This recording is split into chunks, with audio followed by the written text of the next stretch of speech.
Kamusta po muli mga kababayan? Nagbabalik po muli inyong katambay, si Katambay Manong po. Sana po nasa mabuti po tayong kalagayan lahat mga kababayan. Magandang umaga po muna, tanghali hapon, gabi, madaling araw po sa atin lahat. Saan man sulok ng bansa o mundo tayo naroon. Naway maingatan po tayo mga kababayan.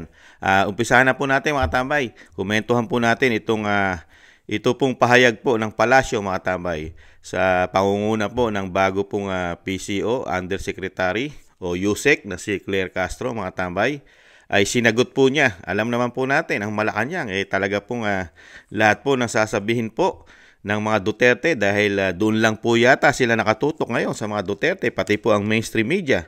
Kaya po, ito po, may banat po sila at may banat din po si USEC na ang sabi po, nung panahon daw po ni dating Pangulong Duterte ay talagang mas grabe daw po, lalo-lalo raw po ang korupsyon dahil tinagurian pa raw po na talagang most corruption o corrupted na official ang dating Pangulong Duterte. Totoo po ba ito mga tambay?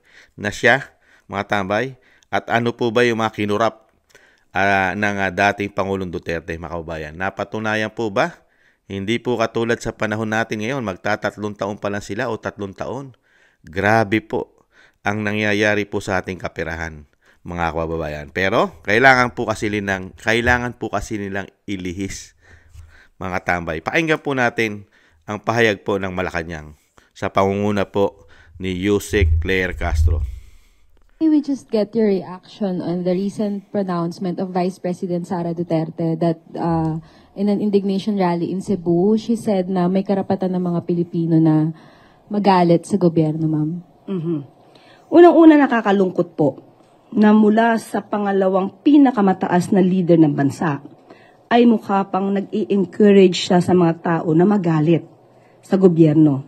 Nung nalaman po ito ng Pangulo ay wala po siyang naging reaksyon dito dahil hindi nga po ito dapat nanggagaling sa pangalawang pinakamataas na leader ng bansa.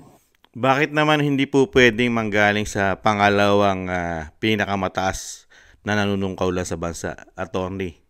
Wala po bang karapatan na makita rin ng Vice President ang nangyayari pagpapatakbo sa gobyerno ng Pangulo? At wala rin bang karapatan na magsalita ang Vice President? At ang mga Pilipino, sa tingin nyo po, natutuwa ang mga Pilipino sa nangyayari po sa 3 taon ng panunungkulan ng Pangulo sa dami ng kanya ipinangako at gagawin daw? Natupad po ba, attorney? Nagtatanong lang si Kamanong. Ituloy po natin.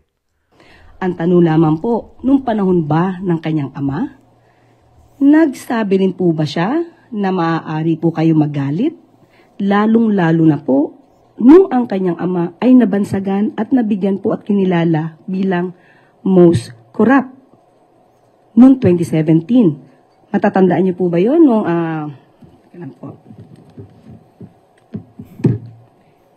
Ano yun? Noong 2016 ay runner-up lamang ang Pangulo.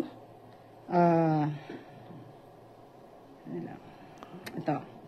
Noong 2016, runner-up lang si Pangulo bilang most corrupt. Siya ay kinilala ng Organized Crime and Corruption Reporting Project. Pero noong 2017 ay nag-level up si dating Pangulong Duterte at siya na po yung naging awardee at kinilala ng People of the Year being the most corrupt. At inamin din naman po niya sa kanyang statement ni Pangulong Duterte na siya ay corrupt at siya ay nagnakaw. Pero naubos na nga lang. Nakita niyo po, ang galing po nilang magsabi na most corrupt. Kung totoo pong most corrupt yan, sa tingin niyo po, nung panahon po ni dating Pangulong Duterte, na halos lahat po'y kritiko niya. Diba? Meron po ba siyang media, mainstream media na katulad po sa panahon po ni dating Pangulong, sa panahon po ngayon ni PBBM, panahon po ni Marcos Jr. ngayon? Ganun po ba kamahal ng media nung panahon po nun, ang dating Pangulong Duterte? Di po ba? Ang halos mainstream media nung binabakbakan siya. Halos kalaban, lalo nung masara ang ABS-CBN. Kung meron pong ganyan at katotohanan niya mga korupsyon na binibintang po at sinasabi na most corrupt daw ang dating Pangulong Duterte, sa tingin nyo, hindi po putok yan at hindi po nila kakasuhan yan at hindi nila iimbestigahan yan, mga kababayan, ng mga panahon na yon. Dahil ng mga panahon na yon, talagang gustong-gusto po yata na maupo na ang pangalawang pangulo po ng mga panahon na yon. Di po ba? Pati ang Vice President noon, kung saan-saan po dinadala na para lang po daw masiraan ng dating Pangulong Duterte. Di ba? Ang Vice President Leni, 6 na taon. Kritiko yun, ha? 6 na taon, mga kababayan. Kaya po dito sa sinasabi ni Yusek, Claire, hindi po ba ito hindi po ba ito fake news? Dapat pinatotohanan po ito dahil corrupt Most corrupt. Ano po yun? Yun po ang tanong natin. Ano po yung most corrupt? Tandaan niyo po ba yun? Because meron pa po ako ditong statement yan. Okay? So, ang tanong lamang natin... Puro statement lang? Yung ba ay hindi niya man lang nasabi na dapat na merong karapatan ang taong magalit. And at the same time, wala po tayong nadinig sa Pangulo kahit ano pa ang naging di umanong anomalya ng DepEd sa pamumuno ni VP Sara. O, tingnan mo. Pati sa DepEd, sabi nyo, di umano. Hindi kayo check Dahil nga gawa-gawa lang yung invento, gawa-gawa yung issue sa DepEd. Mismo kayo. Attorney, sabi nyo? Di umano. Hindi kayo sigurado. Dahil wala naman. Sinisiraan lang. Kung talagang check na kung may corrupt na ginawa ang Vice President, sa tingin nyo, sasabihin nyo di umano? Di umano? Kung matibay na mga hawak ng ebidensya? Di umano? Ganon? Lalo-lalo na nung nasayang ang pondo sa mga pagkaing na bulok lang na intended sana sa mga estudyante. Pero Lalo-lalo na sa mga maralitang pero di umano estudyante. yan. So being the Vice President, siya bilang Vice President, mas maganda po sana kung siya ay mag-encourage sa mga tao na makipagtulungan lang instead of having this feeling of hatred against the government. Mas maganda po na sabay-sabay sana tayong umangat kaysa sa may mga ibang tao na gusto magpabagsak ng gobyerno. She's arguing that it's part of freedom of expression. Yes. Wala po tayong masasabi kung kanyang ine-express ang kanyang damdamin.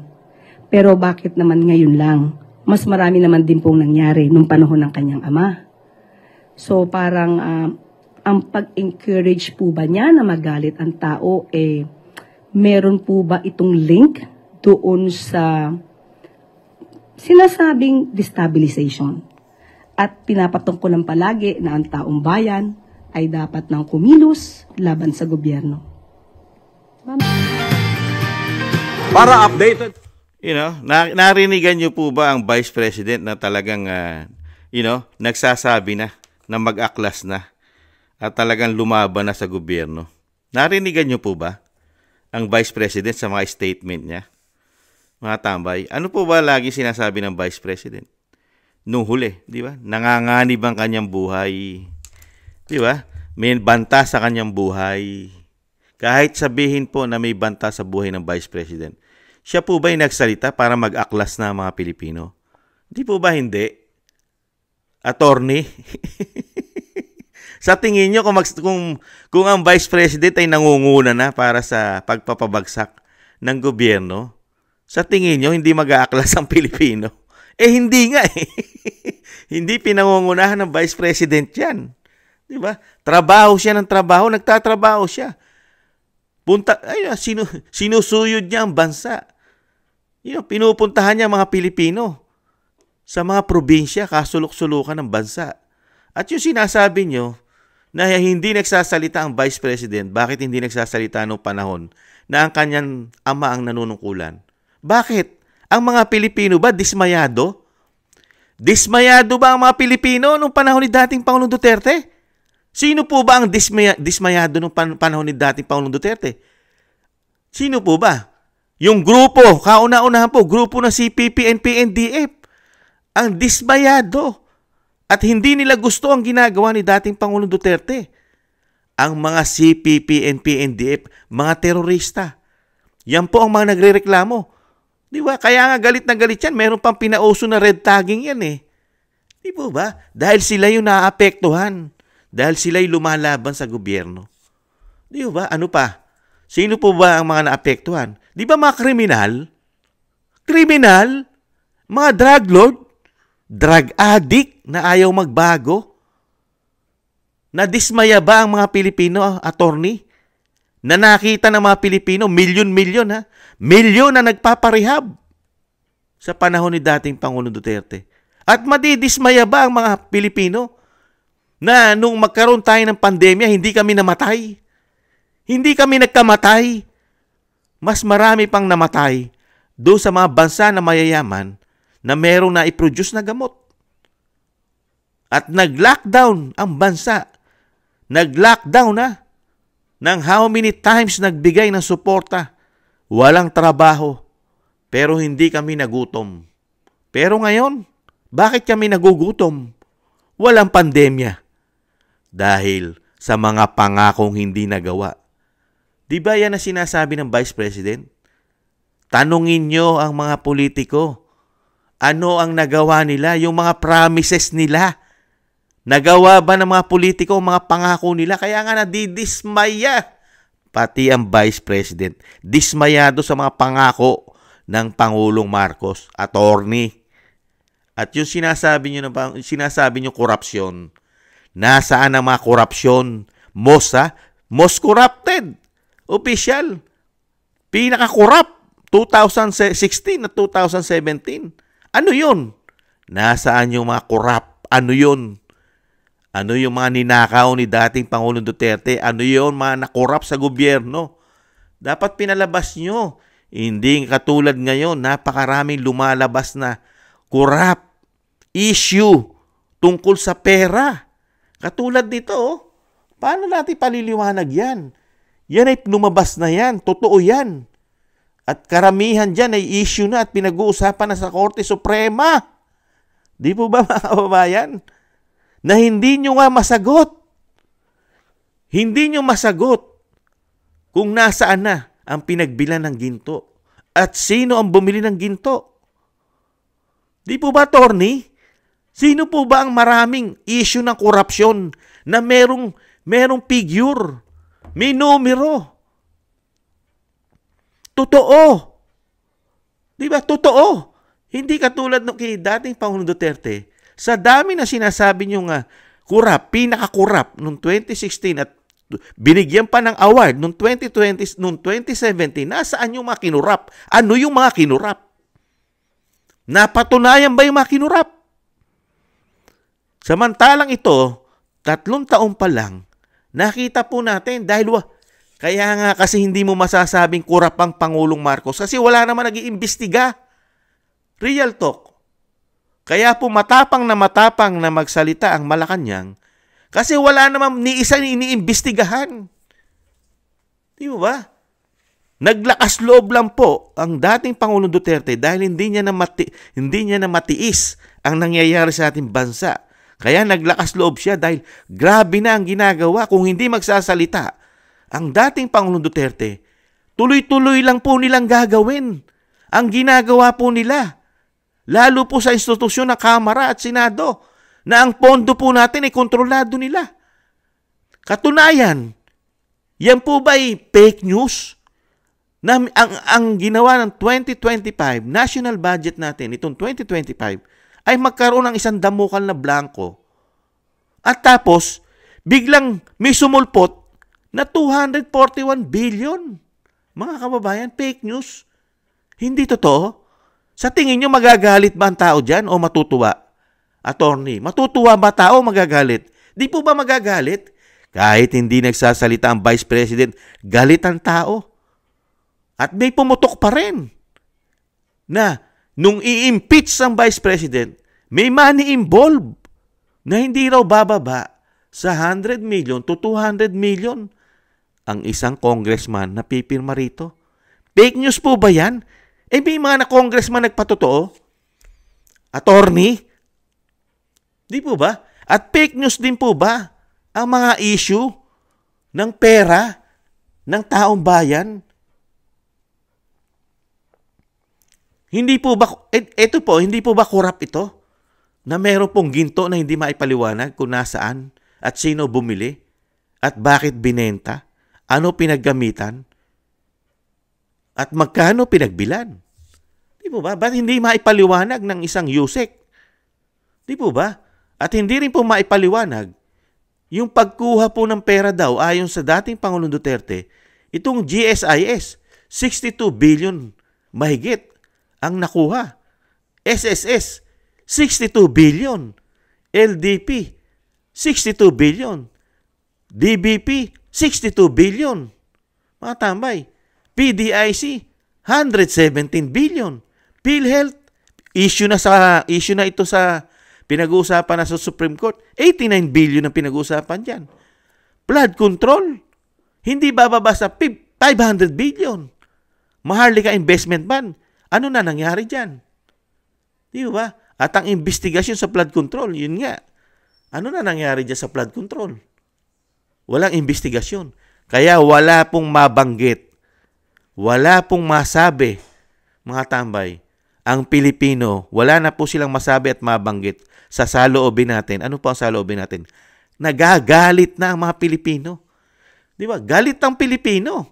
Dahil sa dami ng pera na involved, wala man lang mga politikong nag-iimbestiga katulad ng ginagawa nilang pagpapabagsak sa Vice President na hindi nila tinantanan ng investigasyon, gawa ng issue, rally, kung ano-ano pa. Di ba? Para lang dito sa masiraan ito. Ayon na rin mismo sa Vice President. Ano sabi ng Vice President yan? Di ba? May gusto kasi maging Vice President. At gusto siyang siraan, pabagsakin dahil para, masolo na nila. Di ba? Wala nang oposisyon na magsasabi na katotohanan nangyayari sa atin, sa ating bansa, lalo sa ating kaperahan. Ganyan po ba, attorney? At yung sasabihin nyo pa na magtulungan na lang. Magtulungan na lang, ha? Magtulungan? Di ba ginawa ni Vice President Sara Duterte yan? Di po ba? Hinawakan niya ang DepEd na hindi nyo na pati ang DepEd sinasabi niyong corrupt sa DepEd pero ang banggit niyo, di umano. Di umano. Hindi pa kayo sigurado na may kinurap dyan at merong perang nasayang dyan. Di umano. Ganon. Samantalang kayo, nasa gobyerno, nakaupo kayo riyan, abogado kayo, kung magbibitaw kayo ng salita, dapat sigurado na. Di ba? Pagbibintangan nyo ang isang Vice President na may korupsyon, pero sasamahan nyo ng di umano na hindi pa kayo sigurado. Samantalang, ang dating Pangulong Duterte, pag nag-release siya, ay totoo. Nakuha na ng pera. Meron siyang ebidensya. Ayaw nyo nga lang ipatawag sa Senado at Kongreso para tanungin nyo kung legit at totoo ang mga hawak niyang dokumento na talagang nakuhanan ng gobyerno ng pera ang mga nabanggit ng dating Pangulong Duterte. Di po ba? Mga kababayan, sino ang korap? Attorney. Samantalang kayo, nagbanggit kayo dyan, nagbukas pa kayo ng laptop at sinabi niyong most corrupt, wala malaki binanggit na isa na kinurap. Samantalang ang dating Pangulong Duterte, pag nagbukas ng bunganga at sinabi niya, ano ang ginagawa niyo sa pera ng mga Pilipino, iniistapa niyo ang pera ng Pilipino, meron siyang pinakikitang figure at numero kung paano inistapa ang pera ng numero. Katulad ng PhilHealth. Di ba? May numero siyang binigay. Pinakita sa sambayan ng Pilipino. Pati ang GSIS, SSS. Di ba? Pati ang issue sa Maharlika Investment Fund. At syempre flood control. At marami pa. Pati ang PDIC, 117 billion. Ayon sa dating Pangulong Duterte, may numero. Samantalang kayo, binuksan nyo lang ang laptop nyo at sinabi nyo na most corrupt. Ano yun? Ibang klase. Dapat ibigay nyo ang facts sa tao. Ibigay nyo. Di po ba? Ang taong bayan, hindi po hindi po nag-iisip na kayo ay naninira sa mga Duterte. Sinisiraan nyo lang. Kung talagang korap ang Duterte, sa tingin nyo, tatantanan nyo yan? Real talk. Sa tingin nyo, tatantanan ito ng Kongreso at Senado at lalong-lalo ng Palasyo? Tatantanan nila ang dating Pangulong Duterte kung most corrupt yan at napakaraming kinurap yan? Sino po ba nakikitaan ngayon ng taong bayan na napakarami pong pera? Baka truck daw po yata. Truck. At sino po ba ang nagbubuhay hari ngayon? Sino po ba mga nagbubuhay hari? Mababalitaan natin. May mga bago sila daw. Mga eroplano, helicopter, mga yate, mga mansyon, mga bago, magagandang bahay. Di ba? Sino po ba yon? Attorney. Di ba? Kaya dito, yung sa ginagawa ni Attorney Claire na naupo po diyan bilang USEC ng PCO, alam na po ng mga Pilipino kung bakit po kayo nahandyan, mga kababayan. Nakikita kasi ng mga Pilipino na talagang pati po ang mainstream media, na alam naman po ng mga Pilipino, nakatutok lang po kayo sa mga Duterte. Hindi man lang ninyo itinututukan ang problema ng bayan. Ang pangako ng Pangulo, 20 pesos na kilo ng bigas. Pangako ng pangako ng Pangulo sa Pilipino, magandang buhay, yayaman tayong lahat, at magiging world class ang bansa. At magbibigay ng programa. Yung pabahay nga lang ano pangako ng Pangulo sa pabahay? 1 million a year. 6 million sa loob ng 6 na taon na kanyang panunungkulan. Kamusta na po ang pabahay natin? Meron pa naging issue sa pabahay. Meron pang issue sa pabahay na may kumikita raw, nangungumisyon, mga senador. Ayon niya kay Senadora Cynthia Villar. Di ba? Puro pera ang issue. At sa tingin nyo, attorney, mapapaniwala nyo pa ang majority ng Pilipino ngayon sa nangyayari po sa atin. Ni hindi nga sinasagot ng Pangulo yung issue niya sa droga. Mismo, napakarami ng beses na sinasabi ng dating Pangulong Duterte na drug addict ang Pangulong Marcos, kasama pa yung isa niya sekretary na taga Mindanao. Kasama raw pong humihit-hit, sumisinghot. Bakit hindi niyo po yan sinasalag, attorney? Bakit nakatutok lang po tayo sa mga statement? Namimili lang po tayo ng statement, attorney. Sagutin niyo rin po yung napakalutong na paratang ng dating Pangulong Marcos na durugista raw po, addict ang Pangulong Marcos. Hindi lang po isang beses niya sinabi yan. Napakarami pong beses na sinabi ng dating Pangulong Duterte na addict, durugista daw ang Pangulong Marcos at may mga kasama pa ito. Mga tamay, grupo raw po ito, grupo. Marami daw po ito. Ayon sa dating Pangulong Duterte at lalong-lalo kay Cathy Binag. Nakita nyo po? Ilang araw na pong nakaupo si Attorney Claire sa Malacanang. Binanatan po niya ng binanatan ang dating Pangulong Duterte at ang Vice President, mga tambay, sa mga salita nito. Nakita niyo po ang binanatan ang issue ng droga? Namimili lang po yata si Attorney Claire ng kanyang babanat sa dating Pangulong Duterte, ng kanya pong sasagutin. Sinagot niya ang issue, saan? Saan daw po? Martial law. Sinagot niya po yan. Di ba? At ano pa, marami pa siya sinagot, mga tambay. Di ba? Sinagot niya lahat. Pati ang suka, sinagot niya rin ang suka. Di ba? At ang fake news, sinagot niya rin po ang mga fake news. Di ba? Pero bukod tangi lang pong ayaw niya sagutin at ayaw pag-usapan ang issue na sinasabi ng dating Pangulong Duterte na durugista matagal na ang Pangulong Marcos. Bakit kaya ayaw itapik at salagin ni Attorney Claire ang issue ng drugs sa Pangulong Marcos? Kasi dating Pangulo ang nagsasalita na drug addict ang Pangulo. Pinakamasamang bisyo yan. At hindi tanggap sa buong mundo pa yan. Ang bisyo na yan. Di ba? At nakita natin ang nangyari sa ating bansa. Di ba? ng ang ating mga Pilipino ay milyon-milyon na pala ang drug addict. Bakit hindi mo sasabing hindi milyon-milyon? May figure eh. Yung nagparehab, milyon. Milyon na nagparehab. Ibig sabihin, milyon-milyon na ang addict sa ating bansa. Dahil marami pang hindi nagpaparehab. Di po ba? Pero, pagdating po sa bagong Pilipinas, ayaw po nilang itapik yan. Lalo-lalo po ang usapin, attorney. Iniintay rin ni Kamanong eh. Iniintay rin ni Kamanong na sagutin ni Attorney Claire. Naabangan ko, sana isang araw, ipagtanggol ni Attorney Claire na hindi adik ang Pangulo. At syempre po, hahanapan natin ng katotohanan nyo. Kung talagang hindi adik ang Pangulo, kailangan niya sumagot sa hamon ng Vice President.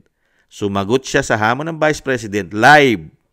Live silang lahat magpapadrug test ng Polycare Hair Drug Test sa Luneta. 'Di ba? Sa Quirino Grandstand live at mismo sa oras na 'yon at araw na 'yon doon din itetest at ilalabas ang result. Hindi closed door, mga tambay. Di ba? Kaya lang ayaw po sagutin pa 'yan, mga tambay. Ilang araw na nakaupo, iniiwasan po sagutin yata ng isang Yusek Claire Castro ang issue ng droga sa Pangulong Marcos. Bakit kaya? Dinadala lang po sa impeachment, sa sinasabi pong corrupt. Ngayon po, sinabi niya, most corrupt daw po ang dating Pangulong Duterte. Wala naman lang binanggit kahit isa. Ang gagawin po, tayo po ay manghuhula. Ginagawa po tayong manghuhula ng isang attorney. Samantalang ang dating Pangulong Duterte at ang Vice President Sara Duterte, pag nagsabi siya, meron silang hawak na papel at pinakikita sa sambayan ng Pilipino kung ano-ano yon. Kung ano-ano yung mga inistapa ng gobyerno natin ngayon. Samantalang ngayon, nagbukas lang ng laptop, nagsalita, wala man lang sinabi ro sa most corrupt at binigyan pa ng award, ano yung mga kinurap? Di ba? Meron po bang numero yon? Nakasuhan po ba dyan? Yan po ba'y pinag-usapan sa Korte Suprema katulad ngayon pinag-uusapan yung mga issue nila? Kaya po dito mga kabayan, hirap na hirap po talagang lalo lang po silang nalulubog sa kumunoy. Di ba mga katambay? Kasi yung issue nila, hirap na po sila pagtakpan. Mukha po yatang hirap na po. Kaya lang po nila talagang nakikita lang po natin para lang po mapagtakpan nila ang issue. Talagang kailangan po nilang dalhin sa mag-ama ang issue. Kailangan pagka may issue, babanat po sila para naman dito sa kasiraan at hahanap sila ng issue para mapagtakpan ang issue po nila sa kaperahan ng 3 taon. Lalong-lalo po sa Senado at Kamara. Nakita nyo po, para po mapagtakpan ang ginagawa nila sa pera ng bayan, lalong-lalo po ngayon, ang natuklasan ng mga Pilipino na ang paghawak nila ng pera sa taong bayan ay walang public hearing ang mga pera, ang pondo nila. Hindi na isa sa publiko, hindi alam ng mga Pilipino. Mga tambay, walang public hearing eh. At hindi po alam ng mga Pilipino ang ginagawa nila sa bicameral. Walang alam mga Pilipino na nabablanko pala dyan ang pondo at biglang may lumalabas na 241 billion doon sa mga blanko. Alam ba ng mga Pilipino yan? Hindi. Nalaman lang po natin yan sa Vice President Sara Duterte at syempre po kay dating Pangulong Duterte at kay Sasot Rogandos na na-expose niya ang ginawa ng Senado at Kamara na hindi sila pwedeng magpasa o obligahing magbigay ng mga resibo sa COA. Certification lang. Liquidation by certification lamang. Di ba? Marami tayong natuklasan sa kanila, lalo sa paghawak nila ng pera natin sa Senado at Kamara. Bakit hindi po nila ini-issue yan? At hindi rin po nila sinasagot yan, mga kabayan. At wala rin investigasyon dyan. Sila para patawag ang dating Pangulong Duterte na kasinungalingan na sinasabi ni SAS at kasinungalingan din ang sinasabi ng Vice President na 2 tao lang ang kumukontrol ng pera ng bansa. Nagkatotoo po mga kababayan.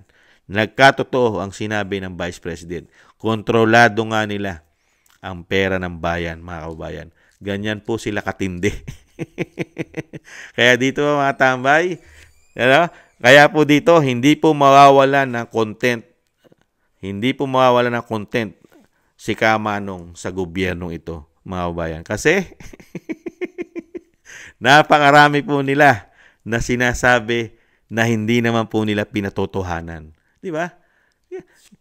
Napakarami po nilang issue na binabato sa mga Duterte. Samantalang yung issue nila ayaw nilang pag-usapan at ayaw nilang mahayag sa taong bayan.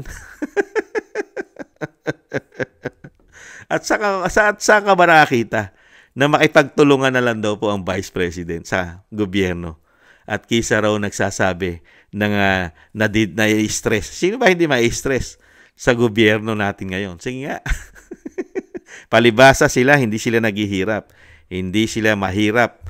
Mayayaman sila. Hindi sila nasasaid at hindi sila nahihirapan sa sitwasyon ng buhay. Kumpleto sila sa kayamanan at ginto yata. Mga kabayan, napakarami lang pera. Samantalang ang mga mahirap, kumakalaman sikmura. Napakaliit na ng kinikita, pero ang presyo ng bilihin, grabe. Ang bayarin, grabe. Tapos sasabihin nyo ng Vice President ay kailangan makipagtulungan. Paano makikipagtulungan ng isang Vice President? Kung mismo yung pondo niya kinikitil. Kinikitil ang pondo niya. Di ba ang laki ng binawa sa pondo niya ng institusyon ng Senado at Kamara? Makipagtulungan. Makipagtulungan? Pinupolitika? Gustong pabagsakin? Makipagtulungan? Saan ka nakakita na makipagtulungan binababagsak mo? Binoto ng mahigit 32 million ng taong bayan. Ang gusto lang magpabagsak. At sinasabing meron daw ninakaw ang Vice President, pero sasabihin mo, di umano. Di umano. Ibang klase. Pinababagsakan ng gobyerno, pero gusto mo, makipagtulungan pa ikaw sa gobyerno. Samantalang ikaw, gusto mo tumulong sa taong bayan, kinikitil pa ang pondo mo. At ang mga programa mo, kinikitil. Ibang klase kayo. Good luck na lang sa iyo, attorney. Ipagpatuloy mo yan, attorney. Kayo pa nagsasabi na tututukan ng mga fake news. Mga attorney, kailangan lahat po na sasabihin nyo, may katotohanan po sana. At ilatag nyo po sa taong bayan, sabihin nyo po sa taong bayan lahat ng sinasabi nyo na issue at sinasabi nyo na corrupt ang dating Pangulong Duterte. Ipakita nyo po, expose nyo po yan. Expose nyo.